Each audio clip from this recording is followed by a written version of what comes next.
Bom, eu não poderia deixar passar a oportunidade de falar sobre isso, sobre, como você provavelmente já viu no título do vídeo, o temido metanol. É um assunto importante, é um assunto recente, esteve mais recente nas últimas semanas, mas ainda é um assunto que vai trazer muito medo para muita gente, dá muito receio de beber destilado e existem nuances nesse medo que a gente vai falar mais para frente. Não quero trazer muita informação, porque para mim a gente já está sendo bombardeado de informação, superficial ou não, mas a gente vai entrar nisso, a gente vai entrar nos assuntos interessantes aqui. É... Então, vamos comigo falar sobre metanol.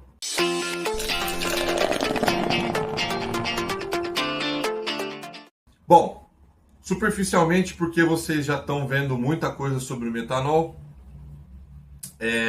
O metanol é um álcool de uso industrial, um álcool normalmente utilizado para produto de limpeza, maquinário industrial. Não é potável, não é para o consumo humano, é bastante tóxico e, uh, e tem sido utilizado para batizar, para falsificar bebidas alcoólicas, bebidas destiladas, que normalmente são as que mascaram os aromas, né? E isso tem sido um problema bem grande. E aí o grande ponto é qual que é a diferença entre o metanol e o álcool etílico, que é o potável, que é o que a gente bebe. Bom, rapidamente, durante o processo de fermentação e destilação, você tem alguns fatores que podem mudar a qualidade do álcool que você produz. Então, fez a fermentação, colocou a levedura lá, ela vai comer açúcar e sempre que tem fermentação tem álcool com resultado. Toda fermentação tem álcool com resultado. Se a levedura está velha, se a levedura é muito comum reutilizar a levedura, tá? No processo, por exemplo, da cerveja, de outras bebidas que vêm a partir da fermentação, né? Normalmente as bebidas destiladas também vêm de fermentação. Como a qualidade da levedura, quantas vezes ela já foi utilizada,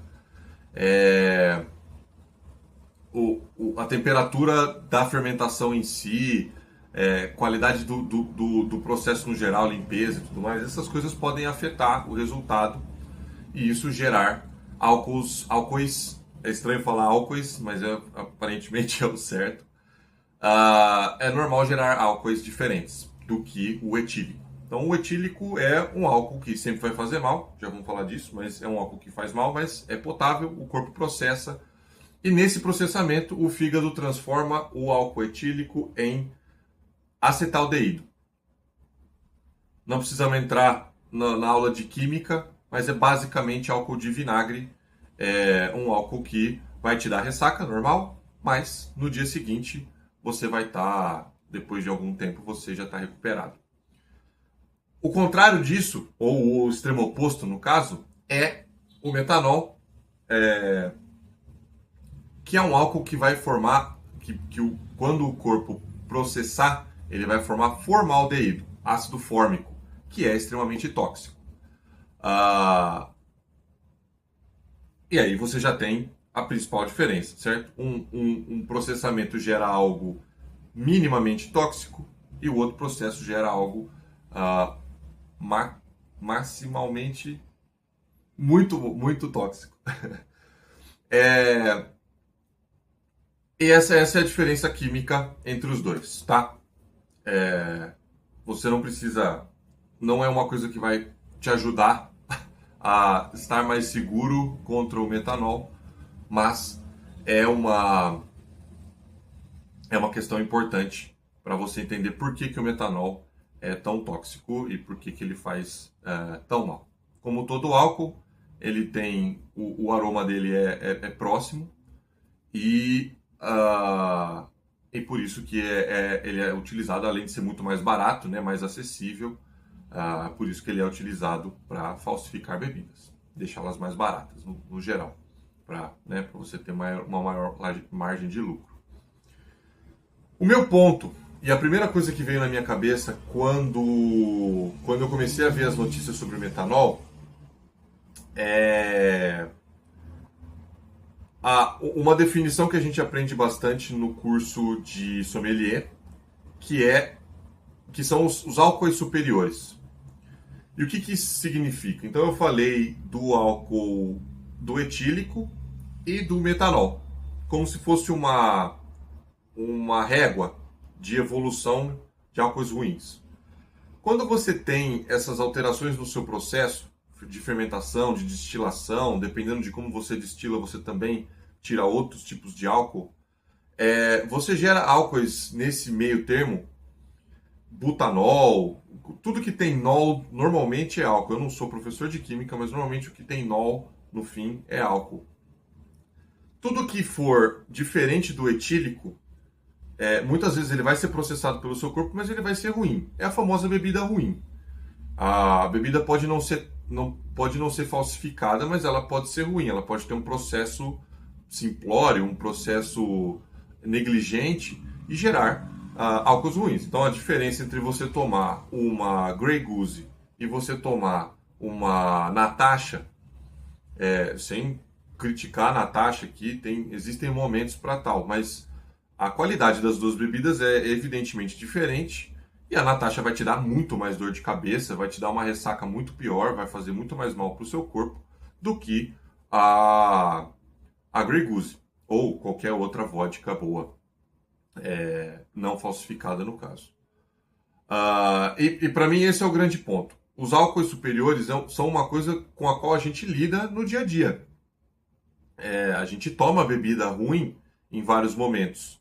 E a gente já sente a diferença que isso faz no corpo.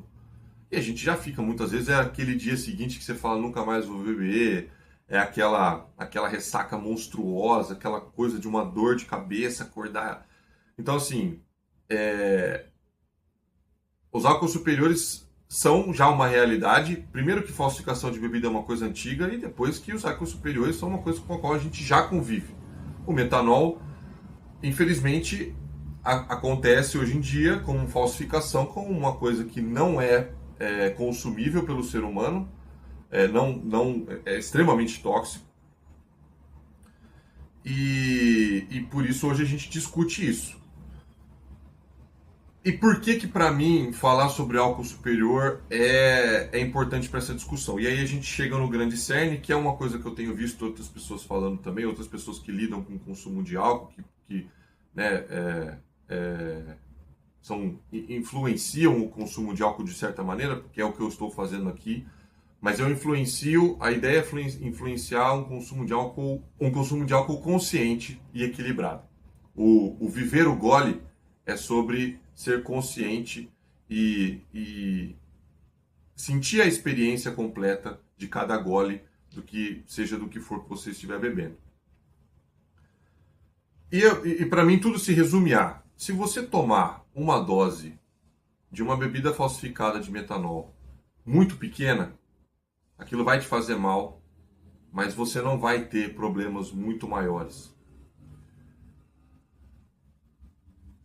O consumo consciente, ele parte do princípio de que você está pronto para beber emocionalmente, pronto para beber fisicamente, pelos motivos certos. Até certo ponto existe essa parte filosófica, e eu acho que isso resume muito bem qual tipo de álcool que você está bebendo. O álcool sempre vai fazer mal, sempre. Existem situações, e eu tenho fé nisso, é uma verdade para mim. Existem situações nas quais o álcool ele faz bem e mal ao mesmo tempo, e muitas vezes a gente vai conseguir valorizar mais a parte boa do que a parte ruim. Mas ele sempre vai fazer mal. Não existe o álcool só fazer bem. Ele é tóxico sempre para o corpo. E mesmo a bebida boa, ela pode gerar vários problemas na vida das pessoas. É uma questão social muito, muito importante. Mas, desde a antiguidade, o álcool facilita a conexão social, a conexão em comunidade, e isso é comprovadamente uma coisa que faz a humanidade. Claro que não é isso, só o álcool que salvou a humanidade, mas é um dos fatores que faz, quando você vive em comunidade, em harmonia com a sua sociedade, você tende a viver mais. É uma ideia aí de benefício do álcool. Mas esse consumo ele tem que ser consciente. Não adianta você. O que é a grande questão? Você quer ficar louco? A ideia de beber, de sair para beber, é ficar maluco?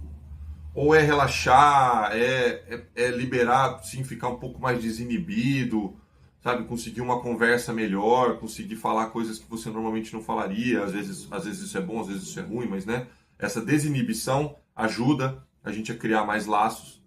Então, assim, o objetivo é experimentar, é degustar.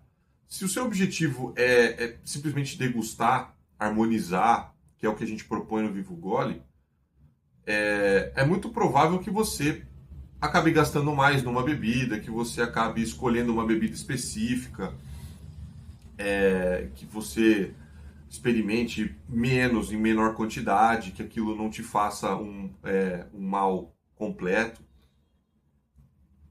Se a sua ideia é ficar louco, usar o álcool de uma maneira excessiva, você vai ter os resultados excessivos dele. E como ele é uma coisa que faz mal para o corpo essencialmente, você vai ter um mal em excesso no seu corpo. Dependendo do álcool, isso pode ser exponencialmente pior para você. Então, o consumo consciente eu acho que é a coisa mais importante. É óbvio que hoje em dia você corre risco mesmo com consumo consciente, muita gente em casa que toma vodka e não sei o quê. Sim, são casos porque é um problema social grande. Faz sentido que beber cerveja seja um pouco mais seguro nesse momento, cerveja, vinho, os fermentados não destilados. Mas o medo, e aí a palavra medo, ela tem suas nuances, né? Eu acho que o medo ele tem que ser traduzido em consciência e consciência do peso da situação. Não é não vou sair, não vou fazer isso por causa do metanol, mas é ter a consciência de que estou indo num lugar onde existe o risco. Você já se sim, então você não vai, você diminui o risco. Estou num lugar confiável, você ainda corre risco? Ainda corre risco, mas o seu risco é bem menor. Bem menor. Você vai num grande festival, num bar grande, num restaurante famoso, é muito mais provável que eles tenham processos justificados e bem feitos que diminuam o risco que você tem de intoxicação por qualquer tipo de coisa, inclusive comida. A gente está falando de metanol aqui, mas essa consciência de onde você sai para comer fora ou beber fora vale para qualquer coisa, vale para comida. Você não vai comer ostra em qualquer lugar da rua. Você não vai achar uma barraquinha de ostra na rua, vai simplesmente chegar lá e comer ostra. A chance de você ter uma intoxicação é grande. Fruto do mar, você vai em qualquer restaurante japonês, a chance de você ter alguma reação ruim também não é que restaurante japonês é demonizável. Muito pelo contrário, inclusive é uma delícia. Mas você está trabalhando com peixe fresco, com ingredientes que precisam de um tratamento bem feito. E se você não tem isso, você está correndo algum tipo de risco. Então, essa consciência geral de quanto você vai beber, do porquê você vai beber, do que você vai beber, em qual momento você vai beber. Então, tudo isso faz parte do que eu considero a melhor maneira de você se blindar sem abrir mão das coisas que você gosta. Se você está aqui é porque você provavelmente gosta de tomar cerveja, vinho, qualquer que seja a bebida. E se você passa por esse receio, esse medo em algum momento hoje em dia, essa confiança vem exatamente de você saber por que você está indo lá fazer isso. Você está indo num jantar e vai tomar uma cerveja, vai tomar um drink entendeu? De whisky, de Campari, de vodka. você sabe onde você está, você sabe por que você está lá. Óbvio que você ainda corre risco, porque é uma coisa grande que está sendo descoberta agora, sem muita informação, mas é sobre diminuir risco. Risco a gente corre para qualquer coisa, né? A gente saiu de casa, a gente está correndo pequenos riscos. Quer dizer que você tem que se sentir inseguro com tudo? Não. A vida segue, a vida é normal e para quem tem um consumo consciente, o álcool tem o seu lado bom. Então, eu acho que esse é o grande cerne. Muita gente falou de consumo consciente, acho que nesse ponto o meu vídeo até não difere tanto, mas eu quis trazer essa perspectiva dos álcoois superiores, que acho que é uma perspectiva interessante da gente ter, de que a gente já lida com isso, com pequenos metanóis, digamos assim, no dia a dia, e a gente está aqui para experimentar, para viver os pequenos goles da vida, né? O dia a dia, valorizar o dia a dia. Então, abrir mão por medo e simplesmente medo, só pelo medo superficial, é abrir mão de uma parte de felicidade também, de descanso, de relaxamento, de desinibição, como eu falei. São escolhas que a gente faz, certo? Um vídeo mais de papo aqui, sem roteiro, sem nada. Era importante falar sobre, é uma coisa importante, é um tema tenso, é um tema perigoso, mas ele não foge tanto do que a gente já tem no dia a dia, e eu acho que ele pode trazer o lado das pessoas serem mais conscientes com o que elas bebem. E se você ainda não é consciente e está aqui no canal, eu espero que você consuma mais do conteúdo do Viva o Gole, porque a nossa ideia é exatamente essa, trazer essa consciência, essa valorização de cada pequeno golinho, e com isso a gente fazer aí um mundo mais equilibrado, um mercado mais equilibrado, bebidas mais equilibradas dentro das suas propostas. Então a palavra é equilíbrio, beleza? Se você gostou do vídeo, por favor, deixa o like, se inscreve e é isso. A gente se vê na próxima. Valeu!